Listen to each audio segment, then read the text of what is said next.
Hey everyone, it's Gonzo here, and it's been a while since I have done a rideshare tip. Alright, so this is tip number 2, and that is stay healthy.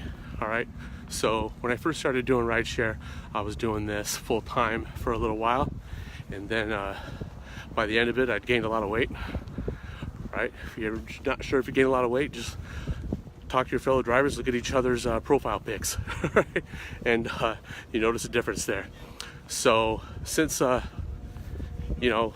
lost 12 pounds now after gaining a lot, and I'm gonna keep it off. So when you get to the lot, if you're ever doing an airport lot, get out, walk around, do some laps. So that's what I do now.